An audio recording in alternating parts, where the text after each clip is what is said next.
Hello my dear students, welcome to our YouTube channel. मेरा नाम है मयूरी भागवानी और आज यानी कि 27 अगस्त की सारी न्यूज़ को एक साथ हम यहाँ पे देखने वाले हैं। जो भी इम्पोर्टेंट आर्टिकल्स द हिंदू में या फिर द इंडियन एक्सप्रेस में आए हैं उन सभी को हम यहाँ पे क्लियरली एनालाइज करेंगे और आज के इस डेली न्यूज़ एनालिसिस में आगे बढ़ते हैं। सारी important news from the Hindu and Indian express यहाँ पे कवर की जाएंगी। शुरुआत करते हैं। आगे बढ़ने से पहले बता दूं कि आप मुझसे इन सभी मीडियम्स के थ्रू कनेक्ट कर सकते हो। कनेक्ट करने का फायदा यह है कि आपको इसकी पीडीएफ भी मिल जाएगी टाइम टू टाइम, और जो भी मैं अनाउंसमेंट करती हूँ ना वो सब कुछ आपको ये टेलीग्राम चैनल पे मिलता है। तो मयूरी भागवानी सर्च करोगे टेलीग्राम पे, एक आपको चैनल मिल जाएगा, उसको आप ज्वाइन कर लीजिएगा। एक ग्रुप भी है हमारा मयूरी भागवानी यूपीएससी, उस पर अगर आप ज्वाइन करोगे तो वो डिस्कशन ग्रुप है, वहाँ पे आप अपने आंसर्स भेज सकते हो okay for the review. Alright, आगे बढ़ते हैं। देखो आज का हम सारे आर्टिकल्स ने, उससे पहले बता दूं चेज योर गोल इनिशिएटिव के बारे में। ये बेसिकली एक कॉन्टेस्ट है हमारा जो चल रहा है, और इस कॉन्टेस्ट में ऐसा है कि अगर आप हमारे साथ थोड़ी बहुत हार्डवर्क करते हो, करंट अफेयर्स को डेली बेसिस पे फॉलो करते हो, तो क्या होगा। हमारे 3 इनिशिएटिव्स हैं, ठीक है। एक तो है डेली न्यूज एनालिसिस, जो कि ये वाला वीडियो है। इस वीडियो के बीच में मैं आपसे एक क्वेश्चन पूछती हूँ, उसका जवाब देना है आपको इन द कॉमेंट सेक्शन। इसके साथ आप एडिटोरियल एनालिसिस के साथ आंसर राइटिंग करोगे।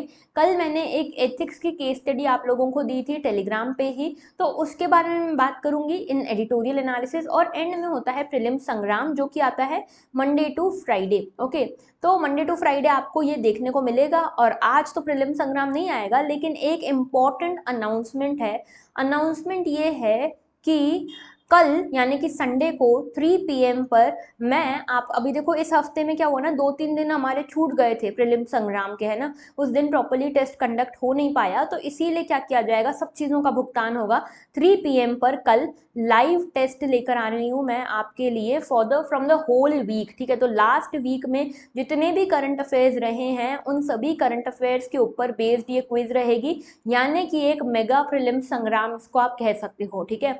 तो ये करंट अफेयर्स की क्विज आप देखने वाले हो कल 3 PM पर। अगर आप लोग इंटरेस्टेड हो और अगर आप इस चेज योर गोल इनिशिएटिव का हिस्सा बनना चाहते हो तो इस क्विज में लाइव पार्टिसिपेट जरूर करना। 3 PM पर ये क्विज रहेगी ओके। तो देखो आपको करना क्या है, इन तीनों इनिशिएटिव्स में पार्टिसिपेट करना है। उसके बदले आपको मिलेगा क्या, आपको मिलेगा एक free personalised mentorship call from me, so that you can align your UPSC preparation in a right direction okay. तो शुरुआत करते हैं आज के इस एनालिसिस की। ये सारी चीज़ें तो मैं आपको बता चुकी हूँ। तो देखो पहला हमारा आज का जो आर्टिकल है वो है African swine fever 2 Punjab villages affected. तो हुआ क्या है यहाँ पे, ये न्यूज़ बहुत ज़्यादा इंपॉर्टेंट नहीं है, बस ये याद रखना कि पंजाब में ये अफ्रीकन स्वाइन फीवर बहुत ज़्यादा बढ़ता जा रहा है, ठीक है। तो देखो नो लिविंग और dead pig will be taken out और brought into the infected zone says Punjab minister. तो यहाँ पे ये अफ्रीकन स्वाइन फीवर क्या है जिसके कारण पंजाब के ये जो गांव हैं इनमें इतनी घबराहट मची हुई है। तो देखिए सबसे पहले ये अफ्रीकन स्वाइन फीवर के बारे में देख लेते हैं। सबसे पहली चीज याद रखना, अफ्रीकन स्वाइन फीवर, अफ्रीका जो वर्ड है वो इसका ओरिजिन दिखा रहा है, और स्वाइन फीवर मतलब ये कि it usually occurs in pigs okay. Swine से रिलेटेड ये चीज है ना। देखो यहाँ पे अफ्रीकन स्वाइन फीवर जो है हाईली कॉन्टेजियस फीवर है, ठीक है, बहुत तेजी से इन्फेक्शन फैलता है। फैटल एनिमल डिसीज है, यानी कि इसके चक्कर में जो एनिमल्स हैं, जो इन्फेक्टेड एनिमल्स होंगे उनकी जान भी जा सकती है ओके। ये डोमेस्टिक एंड वाइल्ड पिग्स को यहाँ पे इन्फेक्ट कर सकते हैं, और ये एक तरह का हेमोरहेजिक फीवर है, ठीक है, ब्लड रिलेटेड फीवर है, ब्लड इन्फेक्शन रिलेटेड फीवर है। पहली बार अफ्रीका में आया था 1920s में ओके, और इसकी मोर्टेलिटी लगभग 100% है, यानी कि ये माना जाता है कि अगर किसी पिग को ये अफ्रीकन स्वाइन फीवर हो गया तो फिर उसकी डेथ निश्चित है, ठीक है। 100% उसकी डेथ हो सकती है, मोर्टेलिटी रेट है, और कोई क्योर नहीं है इसका, कोई क्योर नहीं है। बस इसको आप ऐसे स्प्रेड इसका ऐसे रोक सकते हो कि जिन भी पिग्स को आपको लगता है कि ये इन्फेक्शन हुआ है तो आपको उनको कल करना पड़ेगा, यानी कि आपको खुद से उनको मारना पड़ेगा, ठीक है, तभी वो इन्फेक्शन रुकेगा, वरना ये इन्फेक्शन नहीं रुकेगा। देन देखो यहाँ पे कोई अप्रूव्ड वैक्सीन भी नहीं है, कोई क्योर भी नहीं है, इसीलिए इसको प्रिवेंट कर पाना स्प्रेड को बहुत मुश्किल हो रहा है ओके। इसकी थोड़ा डेप्थ में बात कर लेते हैं। तो देखो किस तरह से ये स्प्रेड होता है। देखो कोई पहली चीज तो याद रखना, मैंने बताया कि कोई अप्रूव्ड वैक्सीन इसकी नहीं है, ठीक है, कोई अप्रूव्ड वैक्सीन नहीं है, कोई अप्रूव्ड क्योर भी इसका नहीं है। दूसरी चीज देखो, ये जैसे कंटैमिनेटेड थिंग्स होते हैं जैसे शूज, क्लॉथ्स, नाइव्स, उनसे ये फैल सकता है, ठीक है। फीड, जो भी चीज़ें फीड करते हैं ये, उनसे फैल सकता है। जैसे मान लो कि ये पिग है, ठीक है, ये किसी चीज़ पे फीड कर रहा है और इसी चीज़ पे इन्फेक्टेड पिग भी फीड करके गया है, तो यहाँ पे जो भी इन्फेक्शन है वो फैल सकता है, ठीक है। बायोलॉजिकल वेक्टर्स के थ्रू, लाइक सॉफ्ट टिक्स के थ्रू ये फैल सकता है। ओके, अच्छा ये चीज़ याद रखना कि ये जो है ह्यूमंस को ट्रांसमिसेबल नहीं है, तो ये एक जूनोटिक डिसीज नहीं है। जूनोटिक क्या होता है? जूनोटिक होता है जो एनिमल टू ह्यूमन फैल रहा हो, लेकिन ये ह्यूमंस में नहीं देखा गया है, ह्यूमंस में फैलता नहीं है, ह्यूमंस को इन्फेक्ट नहीं करता है, ठीक है। और इसमें अगर आप ये इन्फेक्टेड जो पिग है उसकी कैरकास जो है, उसकी जो डेड बॉडी है, उससे भी अगर आप क्लोज कॉन्टैक्ट में आते हो या दूसरे पिग्स क्लोज कॉन्टैक्ट में आते हैं, तो उन्हें भी ये जो इन्फेक्शन है अफ्रीकन स्वाइन फीवर का, ये लग सकता है, ठीक है। ह्यूमंस को ये नहीं होता है। देखो कहाँ कहाँ पे ये हिट हुआ है, पहले की बात है जब लाओस वियतनाम में ज़्यादा हुआ था, अब तो ये काफ़ी कुछ इंडिया में भी आ रहा है, चाइना, मंगोलिया, नॉर्थ कोरिया, इन एरिया से, ठीक है। इसके सिम्टम्स देखो, रेडनेस ऑफ स्किन आपको देखने को मिलती है इस तरह से, ओके, हाई फीवर देखने को मिलता है, डायरिया देखने को मिलता है और वॉमिटिंग देखने को मिलती है। माना यह जा रहा है, रिसर्च ये बताती है कि 6 से 13 दिन के अंदर अंदर यहाँ पे डेथ हो जाती है जिस भी एनिमल को इसने इन्फेक्ट किया है उसकी, ओके। आगे बात करते हैं, नेक्स्ट हमारा इशू है army speeds up procurement of light tank Zorawar for LAC। सबसे पहली चीज याद रखना, ये डिफेंस रिलेटेड न्यूज है, ठीक है, डिफेंस यानी कि GS पेपर 3 से रिलेटेड न्यूज है। लास्ट न्यूज जो थी ये वाली एनिमल जो अफ्रीकन स्वाइन फीवर है इससे रिलेटेड, ये हेल्थ रिलेटेड इशू है, ठीक है, हेल्थ रिलेटेड, डिसीज रिलेटेड या साइंस एंड टेक से भी कनेक्ट कर सकते हो। सो GS3 के डिफेंस से रिलेटेड है। जोरावर क्या है? देखो जोरावर का मतलब है ये एक लाइट टैंक है, लाइट टैंक जिसको अब यहाँ पे डिप्लॉय किया जा रहा है, कहाँ पे? लाइन ऑफ एक्चुअल कंट्रोल पे। ये लाइन ऑफ एक्चुअल कंट्रोल किस किस के बीच में है? इंडिया एंड चाइना के बीच में। आप सभी को पता है कि चाइना ने कई बार हमें पोक करने की कोशिश करी है, कई बार अपनी एक्सपांशनरी पॉलिसीज के चलते हमारे गालवान को हथियाने की कोशिश करी है, लद्दाख को हथियाने की कोशिश करी है। तो यहाँ पे ये स्टैंड ऑफ के चलते हम चाहते हैं कि हम अपनी मिलिट्री प्रिपेयर्डनेस यहाँ पे बढ़ाएं LAC के आसपास। तो यहाँ पे हम क्या कर रहे हैं, हम ये जोरावर ला रहे हैं। जोरावर क्या है? लाइट टैंक है, इसके प्रोक्योरमेंट हम करना स्टार्ट कर चुके हैं, इसको स्पीड अप करने की कोशिश चल रही है। तो 15,000 फीट की ऊंचाई पर यहाँ पे इन टैंक्स को हम लेकर जाने वाले हैं चाइनीज फोर्सेस से लड़ने के लिए, भिड़ने के लिए।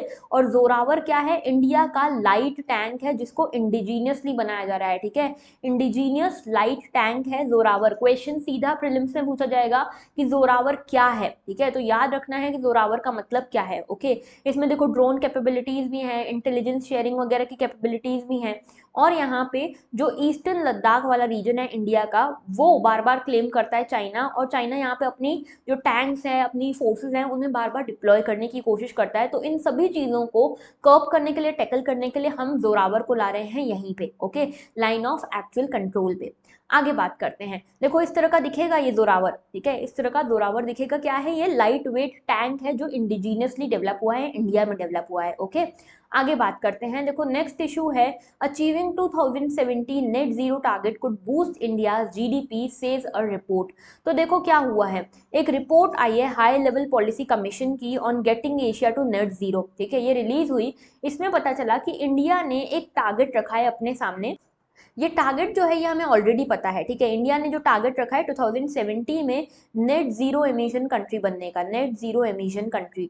नेट जीरो एमिशन का मतलब क्या है? कार्बन जो है, ऐसा नहीं कि कार्बन हम एमिशन छोड़ ही देंगे, कार्बन को एमिट करना ही छोड़ देंगे, कार्बन को आप एमिट करना छोड़ ही नहीं सकते, आप सांस लेते हो उसमें भी कार्बन एमिट होती है, ठीक है। तो नेट जीरो एमिशन का मतलब ये नहीं कि कार्बन को एमिट करना छोड़ दोगे, जितनी कार्बन आप एमिट कर रहे हो ना, उतनी ही कार्बन यहाँ पे आप अब्जॉर्ब कराने के लिए इस तरह का मैकेनिज्म बनाओगे, यानी कि कार्बन सिंक्स बनाओगे। ये कार्बन सिंक्स क्या होते हैं?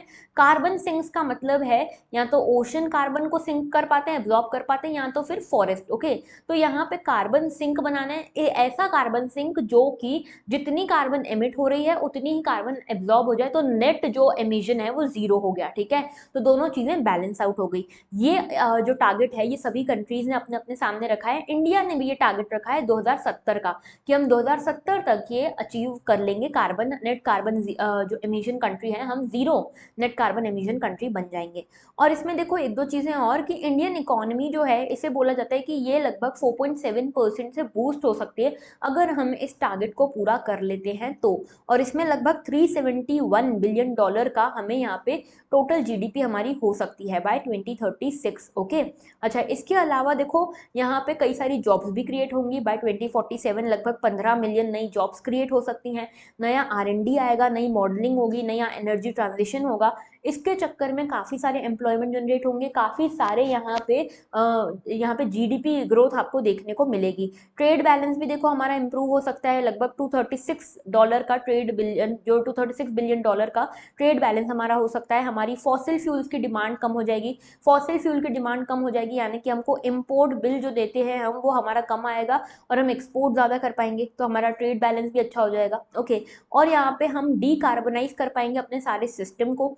इसी के साथ हम कोल को भी खत्म करने की कोशिश करेंगे, ठीक है, और इसको यहाँ पे जो अनअबेटेड कोल है इसको भी खत्म करने की कोशिश करेंगे बाय 2040। ओके, इसके अलावा ये भी है देखो, नेट जीरो तक अगर पहुंच जाते हैं, 2050 तक भी पहुंच जाते हैं, तो इंडिया अपनी जीडीपी को लगभग 7.3% से बूस्ट कर सकता है। 7.3% is a quite high amount. Okay, और 2032 तक हमें देखने को मिलता है 20 मिलियन एडिशनल जॉब हमें देखने को मिल सकती हैं। ओके, इसके साथ देखो यहाँ पे अगर हम इसको ढंग से कंप्रहेंसिवली होलिस्टिकली अप्रोच करते हैं तो हमें ये ट्रांजिशन जो पीरियड है, ट्रांजिशन जो हम कर रहे हैं फॉसिल फ्यूल से रिन्यूएबल एनर्जी की तरफ, काफ़ी ज़्यादा इकोनॉमिकल, सोशल, हर तरह से बेनिफिट देखे जा सकता है।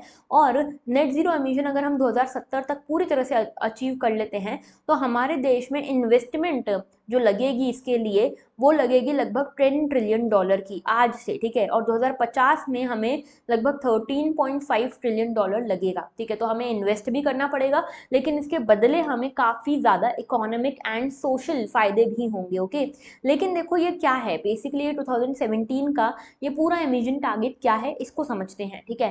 तो देखो यहाँ पे 2015 में क्या हुआ, 2015 में एक डील साइन हुई जिसका नाम था पेरिस पैक्ट या पेरिस एग्रीमेंट। इसमें सभी कंट्रीज ये बात पे आती हैं, अग्री करती हैं कि हमारे देश में क्लाइमेट, हमारे पूरे वर्ल्ड में क्लाइमेट चेंज बहुत ज़्यादा तेज़ी से चेंज हो रहा है, ठीक है, क्लाइमेट चेंज बहुत ज़्यादा फ्रीक्वेंट देखा जा रहा है और इसका सबसे ज़्यादा जीता जागता सबूत है टेम्परेचर राइज, ठीक है। तो हमने ये बात ठानी सभी कंट्रीज ने मिलकर कि हम क्या करेंगे, इस टेम्परेचर राइज को रोकने की कोशिश करेंगे एट 2 डिग्री सेल्सियस, मतलब कि जो प्री इंडस्ट्रियल लेवल्स हैं उनसे कंपेयर करोगे तो आपका जो टेम्परेचर राइज हो बस 2 डिग्री सेल्सियस हो और कोशिश यही हो कि 1.5 डिग्री सेल्सियस पे रुक जाए, ठीक है। अब इसके लिए क्या करना पड़ेगा, आगे की मीटिंग्स में डिसाइड हुआ कि इसके लिए हमको कार्बन एमिशन को कम करना पड़ेगा।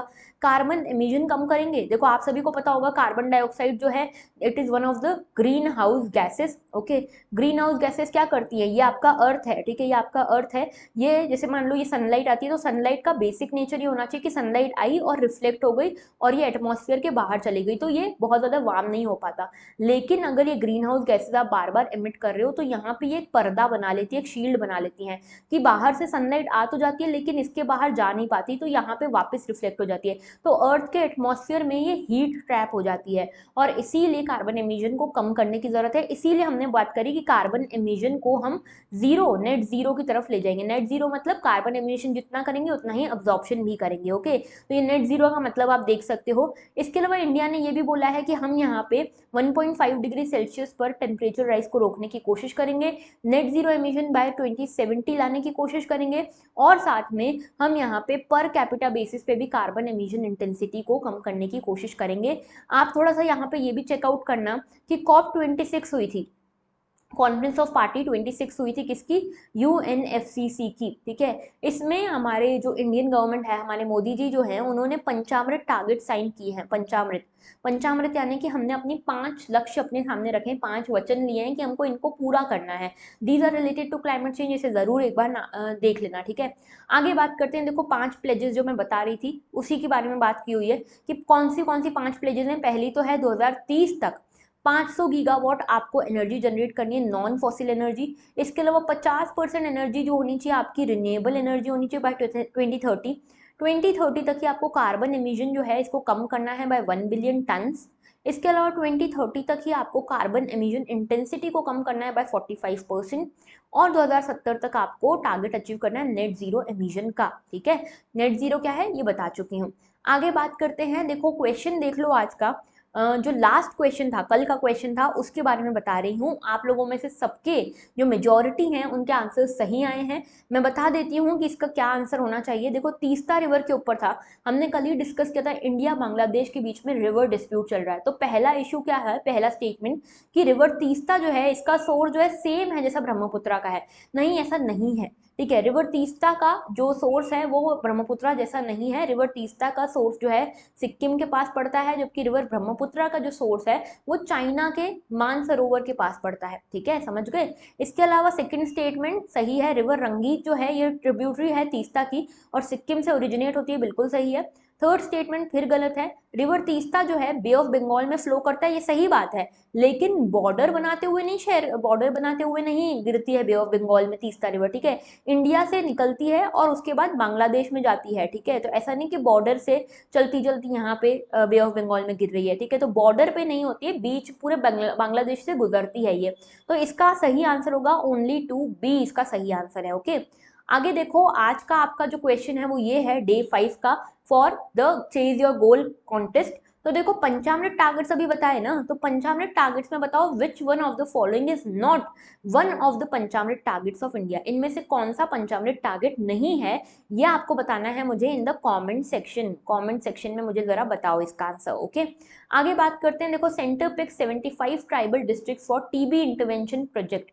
तो टीबी में इंटरवीन करने के लिए, टीबी को कम करने के लिए सेंट्रल गवर्नमेंट ने 75 ट्राइबल डिस्ट्रिक्ट्स को चुना है और यहाँ पे टीबी के कम करने के लिए प्रोग्राम्स चलाए जाएंगे। तो हुआ ऐसा है कि यहाँ पे पहले तो केस फाइंडिंग कैंपेन्स चले, उसके बाद यहाँ पे डिसाइड हुआ कि चलो टीबी वाले जो पॉपुलेशन है, अच्छी खासी टीबी वाली पॉपुलेशन है, ट्राइबल पॉपुलेशन है, इसमें यहाँ पे 6 महीने में हमें ये टीबी को नेट जीरो की तरफ लेकर आना है। ठीक है, तो मिनिस्ट्री ऑफ ट्राइबल अफेयर्स और साथ में ministry of health and family welfare का ये इनिशिएटिव है।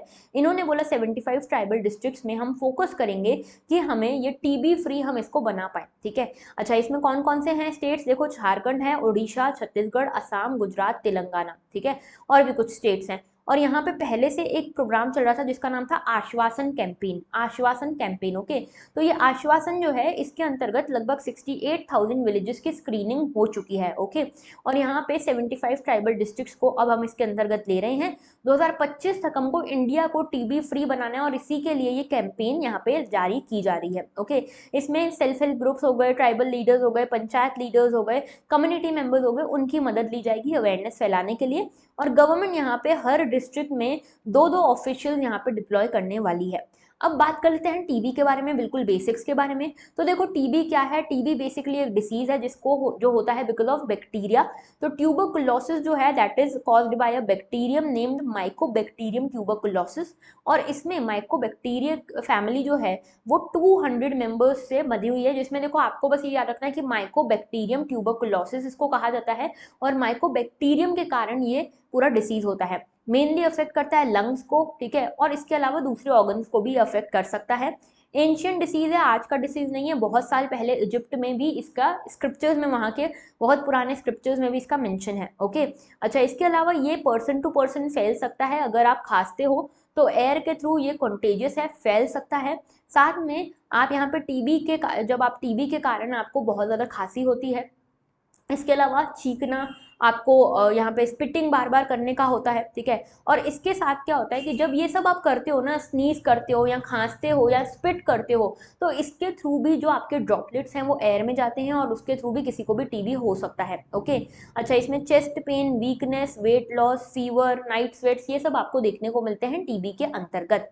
ऑलराइट, नेक्स्ट हमारा आज का आर्टिकल है China pledges support to Sri Lanka at UNHRC session.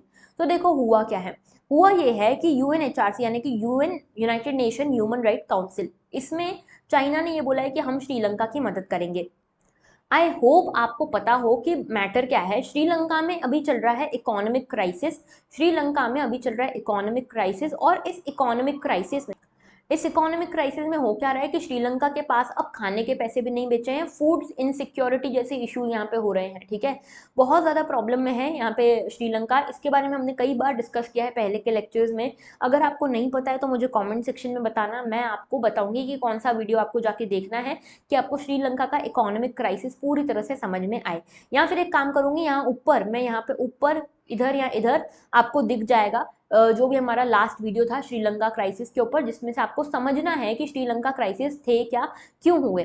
तो इसके बारे में चाइना यूएनएचआरसी में गया और इसमें कहता है कि श्रीलंका की हम मदद करेंगे। अब देखो इसके पीछे कुछ जियोपॉलिटिक्स समझना जरूरी है। चाइना को ही एक रीजन माना जाता है श्रीलंका के इस इकोनॉमिक क्राइसिस का। इसमें इंडिया मदद करने की कोशिश कर रहा है, लेकिन इंडिया को इस तरह से टैग कर रहा है चाइना कि बाहर की कंट्रीज हैं, तीसरी थर्ड कंट्रीज हैं, जो कि थर्ड पार्टीज हैं, जो कि बुली करने की कोशिश कर रही है श्रीलंका को। इस तरह से इंडिया की इमेज को प्रोजेक्ट करने की कोशिश की जा रही है। और यूएनएचआरसी के बारे में यहाँ पे ये कहा है कि हम ह्यूमन राइट्स को प्रोटेक्ट करेंगे श्रीलंका में, ठीक है। अब देखो यहाँ पे यूएनएचआरसी के बारे में जानना जरूरी है। United nation human right council जो है, इसके पहले एक ऑर्गेनाइजेशन हुआ करती थी UN commission on human rights हुआ करता था। इसमें देखा गया कि क्रेडिबिलिटी डेफिसिट था, काम जो करती थी उसकी अकाउंटेबिलिटी वगैरह नहीं थी। हेडक्वार्टर्स जेनेवा में थे, ठीक है। तो यूएनएचआरसी जो है इसमें 47 मेंबर्स हैं और 47 मेंबर्स की जो सीट्स होती है ये इलेक्शंस के थ्रू भरी जाती है। हर साल ये जो मेंबर्स हैं मिलते हैं। लगभग 3 साल का एक मेंबर का टेन्योर होता है और यहाँ पे कंट्रीज जो हैं वो 2 टर्म्स के लिए एक साथ सीट्स नहीं ऑक्यूपाई कर सकती, यानी कि एक टर्म में किया फिर दूसरे टर्म में भी आपको मिले सीट, ये नहीं होगा, ओके। फंक्शन याद रखना कि यहाँ पे ये नॉन बाइंडिंग रिजोल्यूशंस लेकर आती है ह्यूमन राइट इश्यूज पे, और यहाँ पे यूनिवर्सल पीरियोडिक रिव्यू भी होता रहता है, ओके। इसके साथ देखो यहाँ पे एक्सपर्ट इन्वेस्टिगेशन होता है कि अगर कहीं पे भी वायलेशन हो रहा है, किसी भी स्पेसिफिक कंट्री में कोई भी वायलेशन हो रहा है ह्यूमन राइट का, तो उसके ऊपर ध्यान दिया जाता है, ओके।